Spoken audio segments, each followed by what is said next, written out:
Iran, the arrest of Hezbollah in Baghdad. What does all this mean? We need Mike from around the world, and we're waiting for his phone call any moment now. Also, Brock Bagley's bringing another note, and Mike is calling. You don't drop a bomb like that on a Looney Tunes cartoon. Thank you, Brock. Folks, let's get some help, some serious authority in here. All the way from Mike from around the world is with us tonight. Mike, how you doing? God bless you, Pastor Paul. I'm running around like a chicken with my head cut off. Are you in Baghdad arresting these three? No. Are you in Iran blowing up bombs over in the nuclear facility over there? Hey, that was an orange plume, and H6 puts off a type of orange plume when it blows. H6 is in a lot of the missiles and bombs in Iran. So could they have actually tripped and fell and dropped detonated something? I mean, could it have been an accident, you think? Well, hard to tell. Well, we're in a very, tonight is so full of tension. Lots of operations going on, lots of air sorties going on. So that could be a number of things. Okay. It really could be a number of things. Now I find it, look, I'm just a country preacher out here in the cornfields of Indiana, and with my Indiana Jones hat on and my shades. But I might have been born in the dark, but it wasn't last night. I got a feeling with Netanyahu, and they're trying to do the sovereignty of the Jordan Valley, that all of a sudden 3 Iranian-backed Hezbollah leaders at a headquarters in Baghdad, Iraq, on a raid by U.S. Special Forces is arrested tonight. The same time a bomb explodes at a nuclear facility in Iran, just outside the capital. Is it possible that Israel last night hit 4 targets that we know of, including Iranians and some Syrians? So is it possible the United States and Iran and maybe others are involved in clamping down the area, maybe, as this? That's an absolute must. Before any deal, this takes international coordination, what's going on in Israel right now. And so you have to do a sweep, a large sweep, because you want to minimize civilian casualties, just in case, because Iran has some formidable weapons. That's going to shock a lot of people coming soon, but they don't. I'll tell you this, Iran has not shown the world what they have. They have not. And, for a long time, I'll go ahead and say it, there have been many different leaders who've been trying to draw this out of Iran, but they will not utilize some of the more high-tech weapons. Remember something, everything Russia has, Iran has. Okay? Everything Russia has, I mean everything Russia has, Iran has. Yeah, we had a conversation a long time ago, Pastor Paul, back in the 1980s. Iran certainly had nuclear weapons back in the 80s. There's a history of Iran that's not really known to a lot of folks, so they have forgotten it. They haven't investigated that yet. But if one would compile the Iranian history, they would find out quite a bit about Iran and nuclear weapons. All this began back in the 80s. And a little bit before, I'll say 1979, the Islamic Revolution is where it really began. And that continued on through the 1980-85 was a very important date, 95, all the way up to, the present time. So it sounds like, Mike, that they have a lot more arsenal than what most of us know. They have been taking their time as this, they've only been Islamic Republic for 40 years. But their technology dates back a lot further than that, under the Shah of Iran. Remember, we're the ones that built up the Shah of Iran before the Ayatollah and this whole Islamic Revolution took place in 79. And so to your point, they have a lot more technology than what we're really maybe aware of, it's certainly the general public. So we need to keep our eyes open. I've been calling this blood moon that's coming up on July 4th as potentially a harbinger. Let's hope it's not the blood moon of doom, but there's something could really happen in the Middle East right now. I'm very concerned about it. Are you? Is the authorities, is the security apparatus of our nation very concerned? Everybody's busy. They have been busy for about the last 2 or 3 days. But today, through the completion of that deal, there are going to be a lot of operational days. And Iran is, we already know their missile defense net is hot. It's active. Russia has a defense net over Iran. It is protected beyond belief. They have that is hot. That system is hot. And it covers Russia, Kazakhstan, Ukraine, Turkey, Iraq, Jordan, Saudi Arabia, all the way down to the UAE. They can't do anything about it. Kuwait, Qatar, Afghan, Turkey, Uzbekistan, all those different places. You have 3 big, huge coverage plumes over these areas. They stop aircraft. They can totally disrupt any aircraft coming into that area. So, and that's Russian based. That's kept at several different positions in Russia. And since that radar net went up in 2014-15, and they have since Russia has given them some of the more high-tech missile systems. Remember, they had most people know, well, not most people, but they have the Shabab, which is North Korea's Scud Bs, right? 320-kilometer range. The Shabab 2 missiles, which is a North Korea co-op developed system. The Shabab 3, all these Shabab missiles, but they also have the Chinese CSSA. They also have SA-2s. They also have, there's a modified SA-2 is a CSSA Chinese missile. That's our stuff, right? They also have something that's just like Iron Dome. They also have something that's just like the Patriot missile system.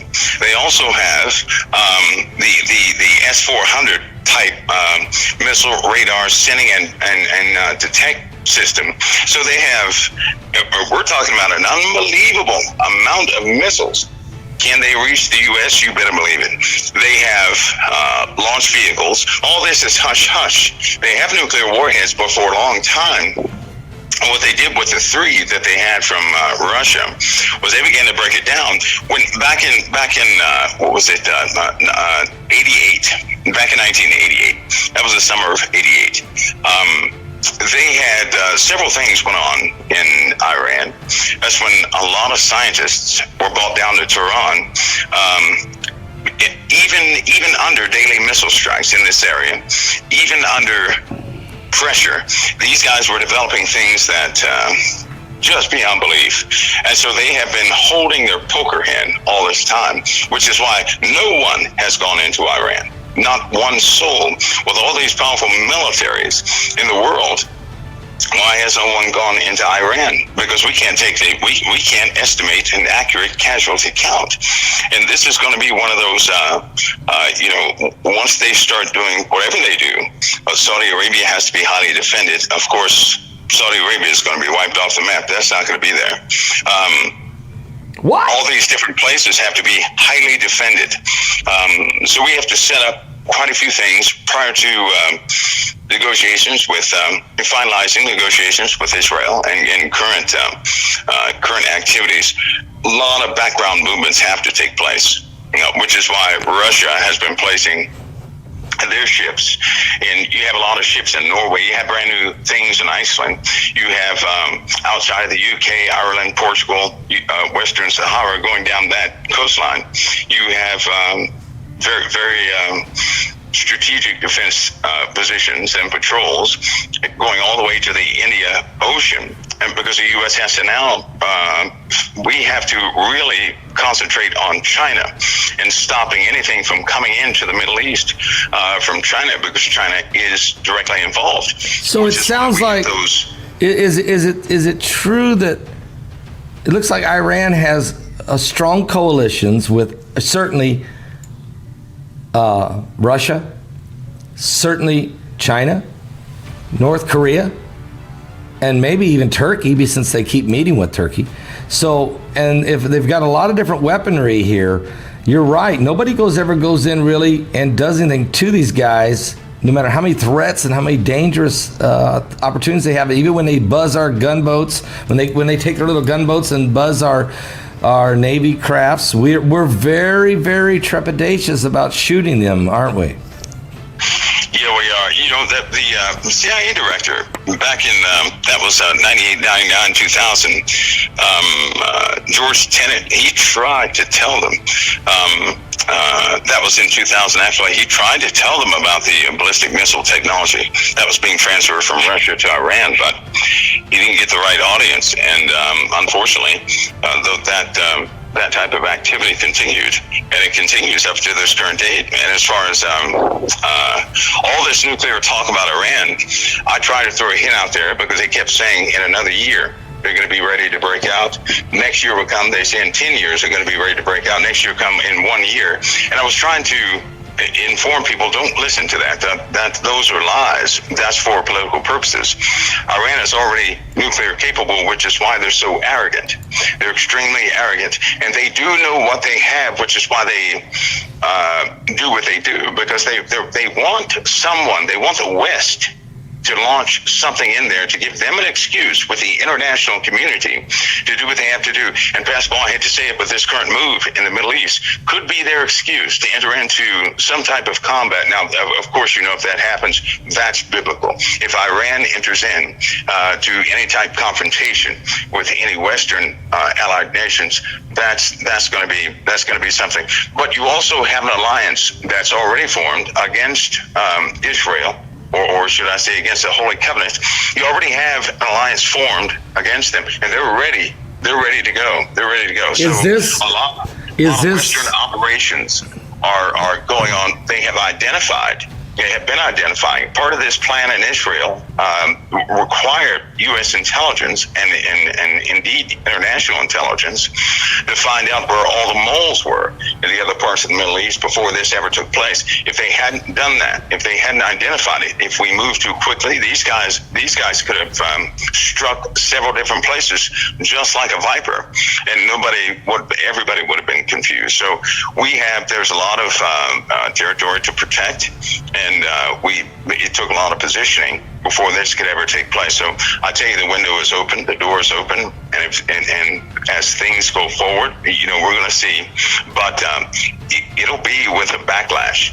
Israel is already highly aware of this. They're on, they're mounted. The U.S. is ready to go too.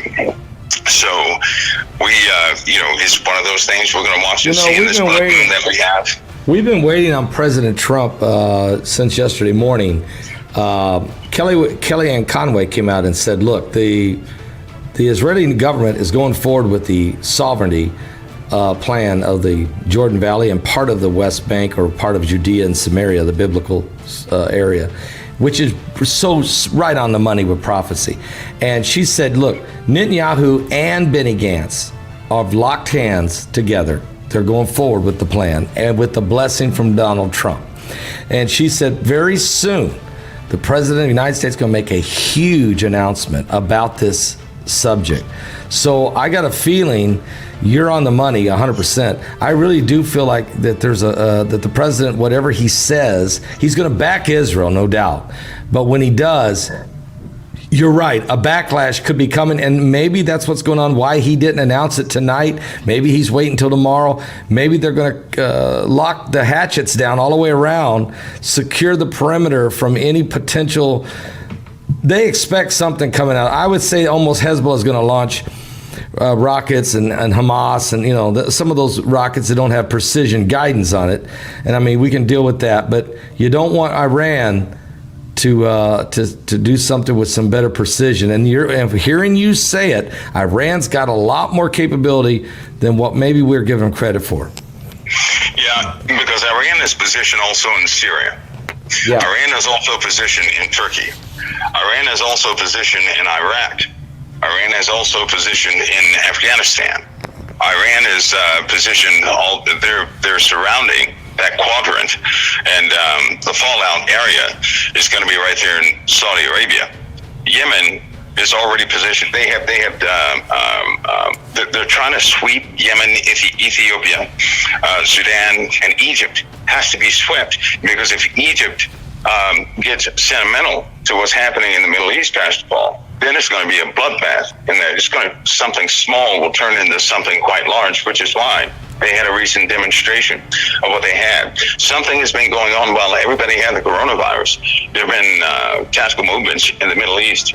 There have been talks. There have been counter talks, and things are going forward at high speed. I mean, at high speed. So, let's just say that everybody's employed tonight, and they will be until a few months after this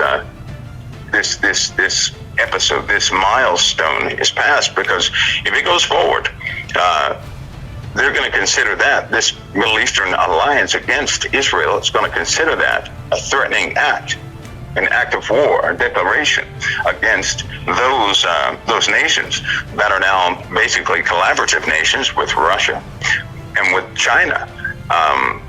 So we're going to have to watch out too, because the United States is we are in reach. We have to. I don't like the way it's being set up in this regard.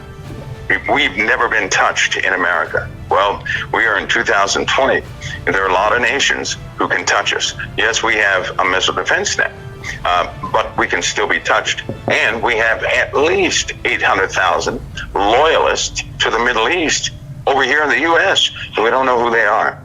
You just don't know who they are. And if that begins to break out, you're talking about profiling, you're talking about confusion in the U.S. Forget the protests and these marches that you have seen. You haven't seen anything if this takes place, because that will send people over the edge into a very chaotic mode. We don't have enough law enforcement, nor will we have enough troops to subdue some of the activities that could begin to happen over here. And I'm just being a realist here. These potentials of what would happen. You're telling us the truth tonight that, look, let's face it, Iran can almost put together a 1 million man army, and China can put together a 2 million man army.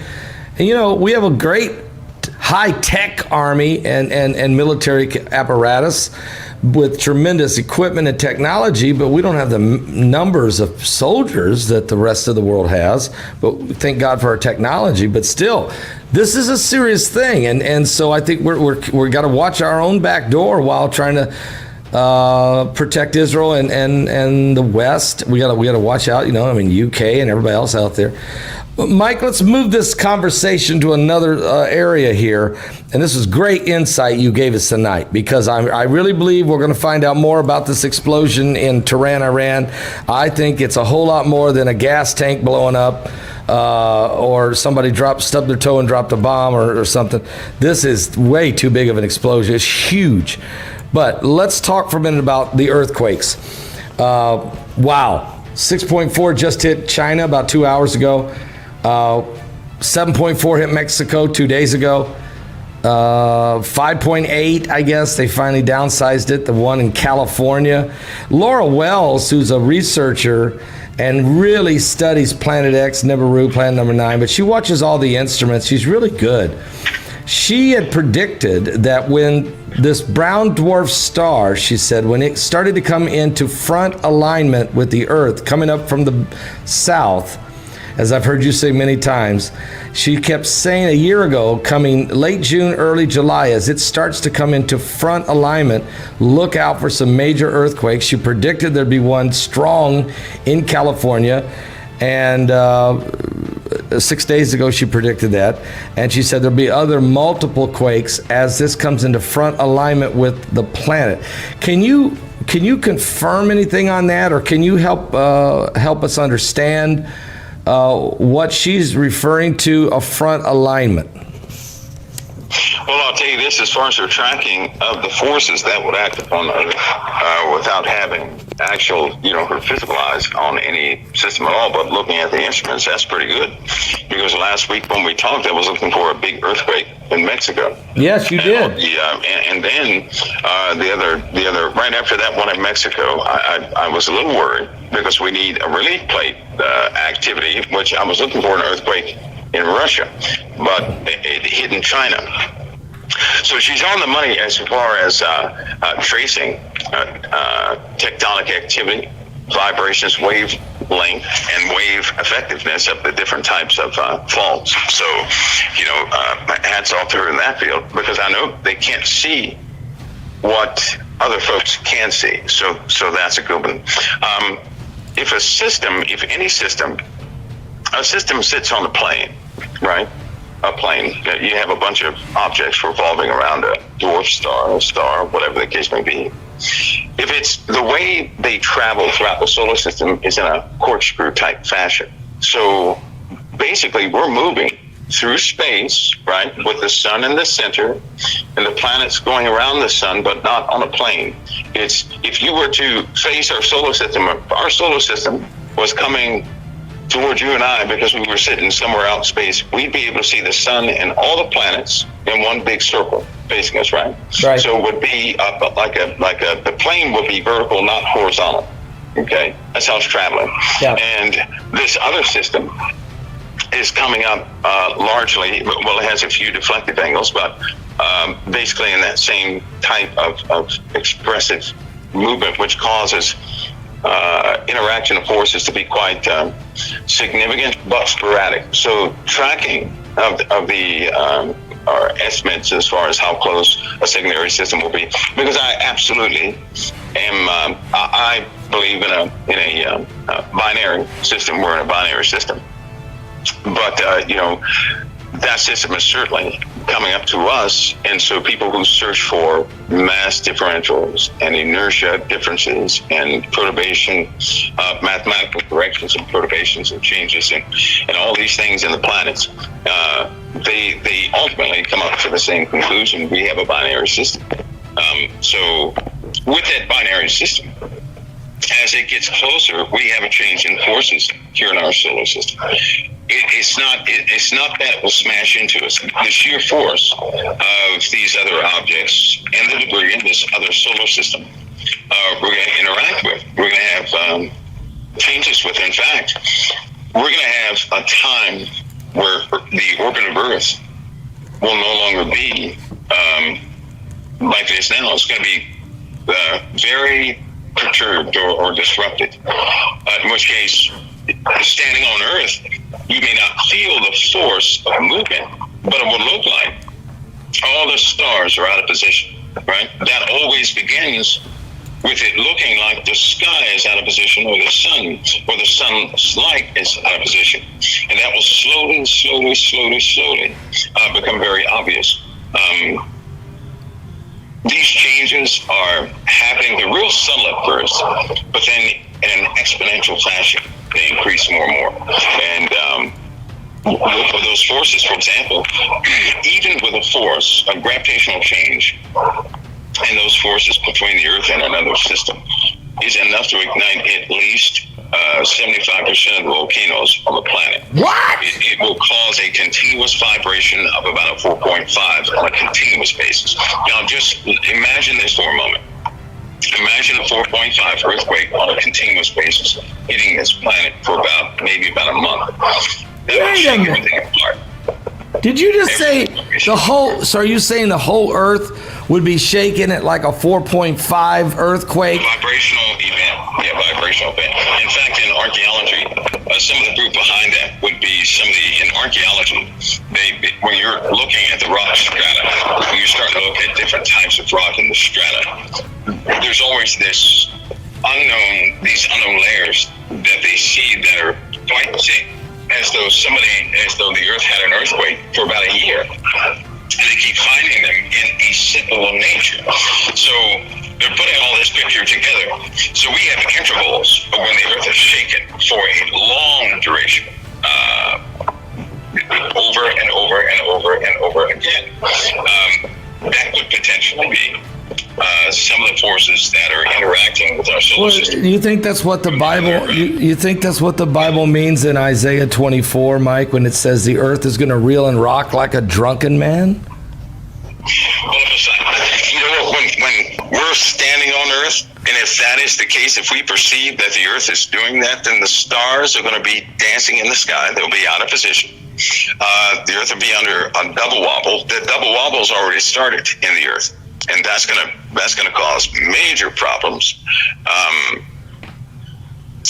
Yeah, that's when it's rocking back and forth like a drunkard, meaning everything is out of position, meaning we're going through these vibrations where nothing is settling. That would be very painful. If we had a lot of large earthquakes, we could mitigate some of the factors of that, but we're just not having enough earthquakes. I know people think earthquakes are bad, but earthquakes alleviate the pressure on the interior portions of the planet. We're going through a swelling event of the planet itself. They monitor the size of the Earth, and the Earth is swelling. So, is it swelling from? Is it swelling from pressure? Pressure building? Well, the Earth is still absorbing large amounts of radiation. Radiation is overcharging the interior portions of our planet. And more people are starting to wake up to the fact that the inside of our planet is going through a wicked shimmy. In other words, it's changing by leaps and bounds. The forces are enormous. Some of the sensors that are normally deep into the inside the Earth, they can't use anymore, can't get to, because it's too hot. And they're having to back off where they send the sensors down there. So we're all these changes happening all at one time. And we really need some more earthquakes, given the pattern that's happening now in California, all the way to, or let's just say on the, you're looking at the coastlines of the U.S. and Mexico, going down to Brazil, Peru, and Central America, Ecuador. We need more earthquakes on that ring of fire to alleviate some of the bigger happenings. We're going to have some volcanic eruptions from the oceans coming up here soon, and I would say this will happen right after Iceland is shaken apart. What? Iceland and Greenland are going to start shaking to pieces. And there's some pretty. That's unfortunate, but they'll start shaking to pieces. Wait a minute. It's very unfortunate, Mike, to start saying that Iceland and Greenland are going to shake into pieces. But are you, okay, wait a minute. So this binary system, Planet X, Nibiru, Planet number 9, the Dwarf Star, the Goblin, whatever. As this binary system starts coming, are you saying we're going to see this? Are we talking in the next year, the next 3 years, next 5 years? When are we going to start seeing Iceland shaking to pieces? I'm looking for that in the next year, within a year for it to begin. So in Iceland, of course, Iceland, Greenland, in that area, they carry some volcanoes in those areas, and that's going to cause an instability in the Atlantic Ocean, which will start to upset places like Portugal and Italy and Greece and all those places. But yeah, I'm really looking for that because of some of the new cracks in the Earth. The Earth is constantly cracking. Yeah, that's true. We have new cracks forming. We have rock strata that's striking, and all sorts of things are happening under the ocean. We're very close to an event, a major event in the ocean that could cause one of those major tsunamis. I mean, a major tsunami. So even that's being watched very closely to determine what to do, where exactly where it's going to hit, because you're looking at something from, imagine you're searching from the southern Atlantic Ocean all the way to the northern Atlantic Ocean, but you're trying to find out with these blocks of land which one is going to break first, so you can warn the right areas. The whole area is not going to, it's not going to fracture, but there are going to be some fractures in the Atlantic Ocean. It's very difficult to tell where, but that's going to cause a tsunami because we're not talking about a land-based earthquake. So this is about an earthquake in the ocean. Should we be worried about the Canary Islands and that a shaking that causes that half of the mountain to slide into the ocean? We've heard a lot about that. Well, hear me on this, Pastor. Time is quickly approaching where I will guarantee you just about everybody's going to move away from islands, period. They're not going to trust living on an island or living near a coastline. They will not trust it. They just won't trust it. We're quickly moving to that. And this will be caused by underwater volcanic activity and tsunamis and upthrust in the ocean. So just imagine an island being wiped out, like Papua New Guinea gone. We wake up, Papua New Guinea's gone. Well, everybody else is going to say, well, what was that? And then all of a sudden in the Caribbean, you have an issue where some of the Caribbean islands are gone. They're just gone. And then, it continues to happen that way. So people are going to shift. They're going to start shifting all over the place. They're going to get away from coastlines. That's guaranteed. Okay, now, Mike, let's talk a couple of things. We got to hurry here because there's so many big things. I want to talk about UFO disclosure in a minute. It just came out that the Congress, I'll tell you about that in a second. But first, we've got a Sahara Desert plume that's so big, Mike, it's consuming the Caribbean islands. It's consuming Jamaica, and it's coming up into the United States. It is huge. Mike, what in the world is this? They've never seen a plume of dust this bad. What's causing this? We have stagnant low pressure systems. So it's coming off from Africa, right? Yes. But it's building up in certain areas because we have very slow moving low pressure systems. These stalled systems are they're going to cause some major damage. And of course, when the density goes up in the atmosphere, it changes the nature of storms. It changes the nature of winds. Winds are going to be outrageous.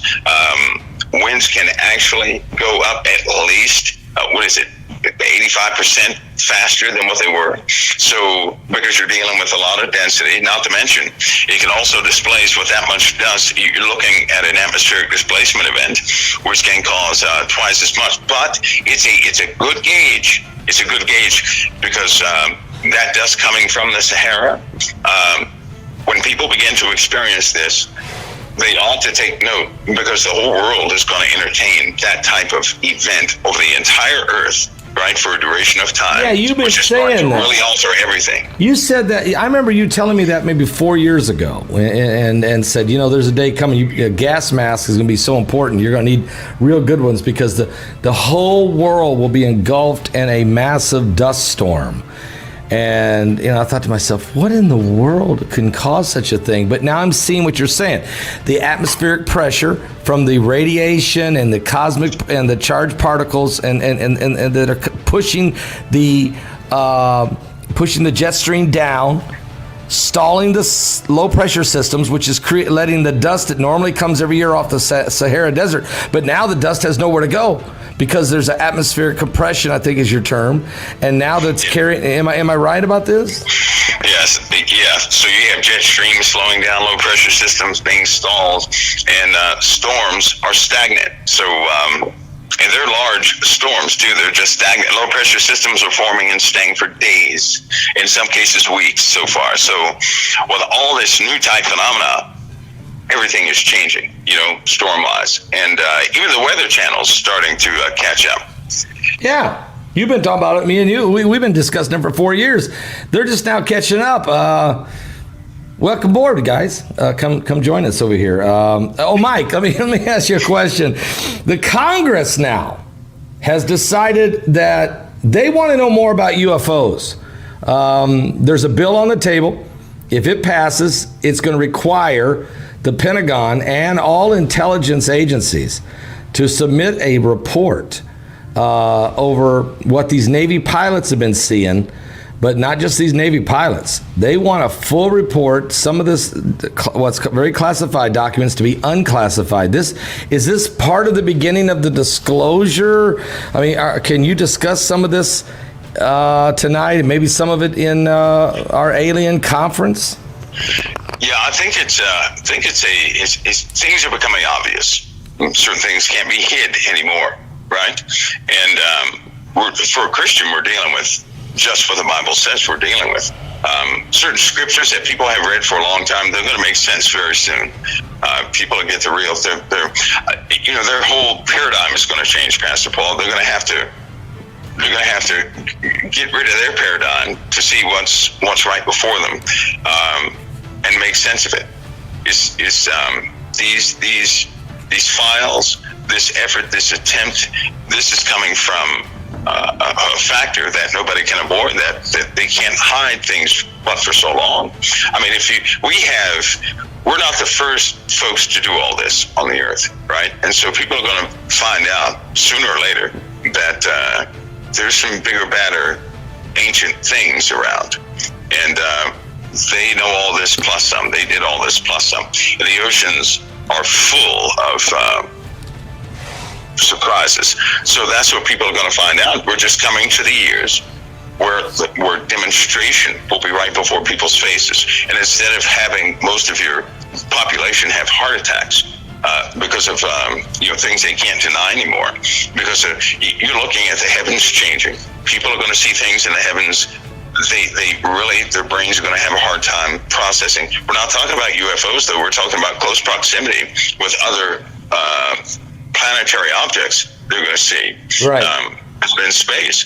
Well, then we're talking about the nature of the Earth beginning to change almost, and you could say into a supernatural thing, because all this talk of portals and gateways and all this stuff, that these terms people use. Of course, the ancients called them something else, but the fact is they were called something in the ancient world. They were quite common. There are descriptions in the Bible of scripture. There's some scriptures in the Bible, some stories in the Bible that will just blow your socks off. yeah. And once you read them, but once people have a context for them, they'll begin to understand. But that also causes an atmosphere of fear for the average individual, right? Yeah. Like a person that doesn't know anything about Christ, they're going to have fear. That's just like me. Okay, I've been, unfortunately, and involuntarily tested in some areas I wouldn't wish on anybody. But when you're introduced to, let's just say, to people, to certain people that exercise a atmosphere around themselves that shouldn't even be, you're forced, as a Christian, you're forced to really start to believe in Christ in a very real way. He's no longer distant. But once you understand about the blood and the reality of the blood, you do kind of walk without fear, but you won't walk arrogant. You won't walk with an ego or any of those things, because you realize without the blood you're doomed. That's what you realize. Without Christ you're done for. So, but with the blood, you begin to see things differently. And people, Christians, will ultimately come to this. They will see the blood differently. No longer will they be arrogant about Christ or anything else, nor will they take their salvation for granted. But they will know that salvation is real. But without salvation, we're nothing. We're done for. We're doomed. We are dead people. Don't you think, Mike, and I love what you're saying here, folks, this is Mike from the World, of course, from the Council of Time. Mike, I think that and I don't know I wish I knew what branch exactly you're in. I know it's intelligence of some sort, and I don't know if you've ever been allowed to say where you work in the government. Can you say that? I can tell you right now that there is my mission has changed. I told you this a while back, it's changed, so I kind of left it at that. My entire mission has changed. I just haven't talked about it yet, because there's a time for that it won't be any of the mystique or anything like that. But I want to share some of the experiences. Is what I want to do. Is it possible? Well, could you do that during this conference coming up? No, not during the conference. Okay. Not during the conference. But to share experiences in a world, because I still call this year.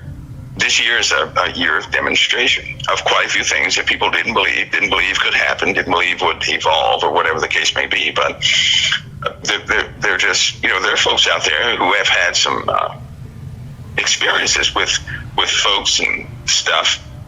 Well, that they'll begin to tell it. They'll begin to testify again and tell these things. They'll testify before Congress and tell these things as they begin to let certain things out. But that doesn't mean the populace is going to believe it. That doesn't mean the populace is going to buy it. Even when you testify before Congress or anything like that, they still won't believe. No. But with the demonstration, Pastor Paul, they're going to hunt you down. They're going to hunt anybody down. They can give them explanation to what's happening, even to the colorful skies that we're beginning to have, which are very dangerous to see, by the way.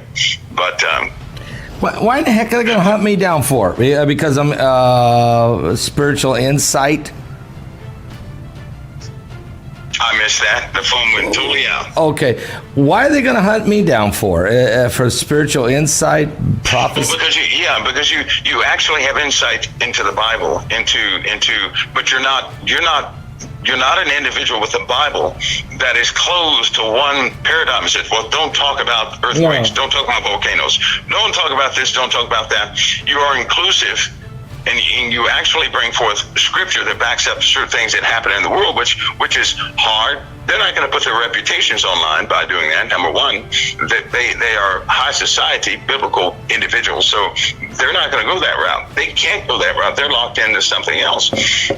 On the other hand, you have talked to individuals who have said certain things, and when you're in that position, you don't know if it's absolutely true or not, or absolutely feasible or not. But you've talked to individuals, and once people begin to see certain things that nobody else has talked about, they're coming straight to you, straight to other folks who have talked about these things. So that day is coming where you're just going to be hard pressed to get the word out.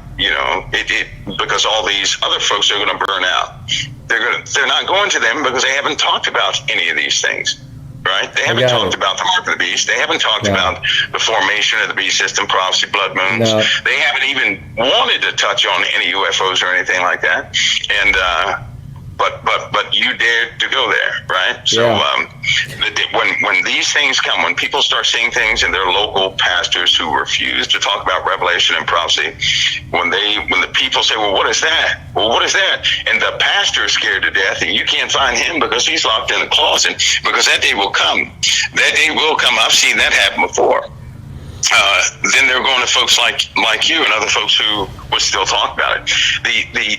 And then that's right before the atmosphere of Christianity is not going to be favorable to talk about. There will come a day when Christianity will be a dangerous topic because so much will be blamed on Christianity, and that's a heads up. But they're going to blame dissension. They're going to blame riots. They're going to blame a bunch of stuff on Christianity, saying it's the root cause. We got to get rid of it, get it out of there. And then with the rise of, well, I hate to say this, but with the rise of with this unholy alliance just for a season, it's going to oppress a lot of types of freedom, right? A lot of types of freedom. But all right, now will you be able to share during the conference some info on disclosure as far as people's actual testimony or eyewitness, or people who say they've been abducted maybe, or have encounters with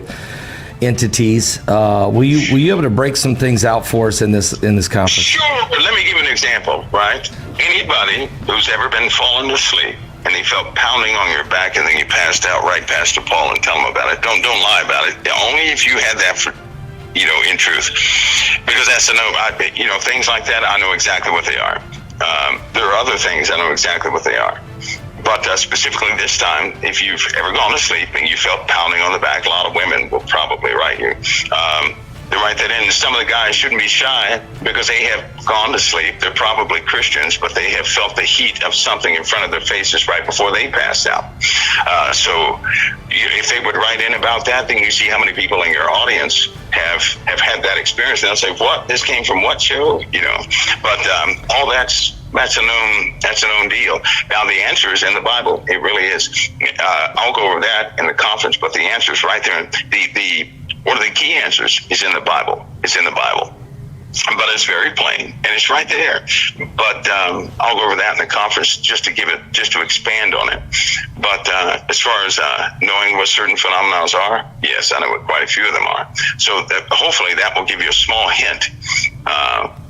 Because no one ever talks about that, right? No. Have you ever heard about that, the pounding on the back? I'm sure that nobody talks about that. Yeah, no. And I just want people to write into you if they've ever felt that right before they kind of were in the bed, right? Yeah. They kind of felt pounding on the back, whether they thought it was whatever they thought it was, but they felt the pounding on the back, and then poof, they were gone. They can't remember anything else. They were asleep.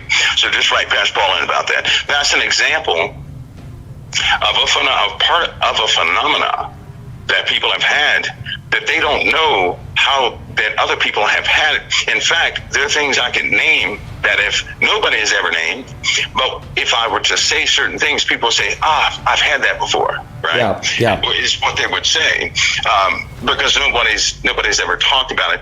But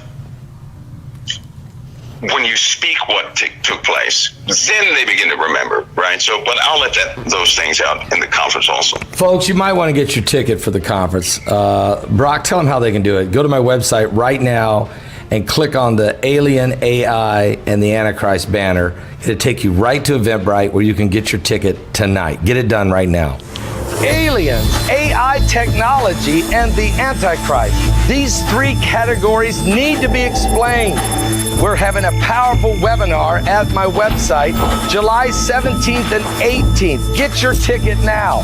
It's time to answer some of the unexplained questions that have boggled the minds and the deception. Hollywood has confused so many, but we will answer them all.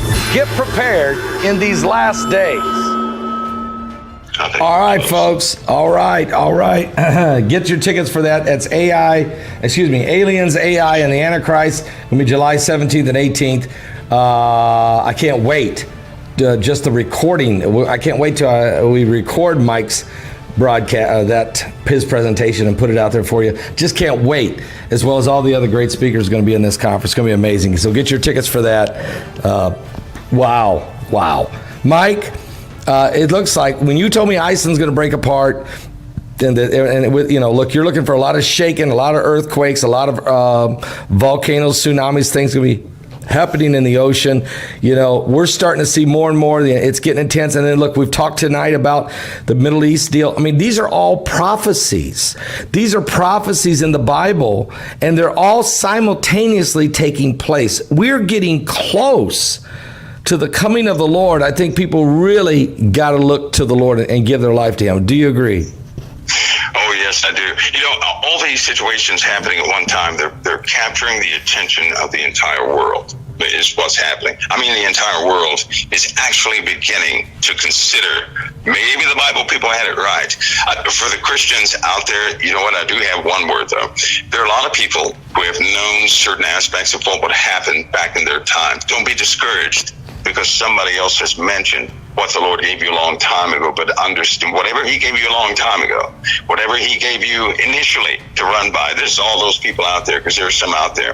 They shouldn't be discouraged because somebody else is speaking what the Lord is giving you previously, but remember, He gave that to you for a reason. He gives to all of us for a reason, because Pastor Paul, I believe that we were born, I know I certainly was, I was born almost being familiar with the book of Revelation out of the blue. For nobody was familiar with the book of Revelation in my family or nothing like that, right? So why was I familiar with it? So it's kind of like something that's in you for us. I believe that we're very close to some things, and we're reaching a point to where almost you could say a handoff will happen to those who will have to really live in the brunt of some very rough and difficult days. But in this time that we live in now, we're drawing close to the end of something. There are just too many things happening at one time, and they're so subtle, right? Because the world keeps getting used to it. But I believe we're so incredibly close, prophetically, because the world will not be able to identify.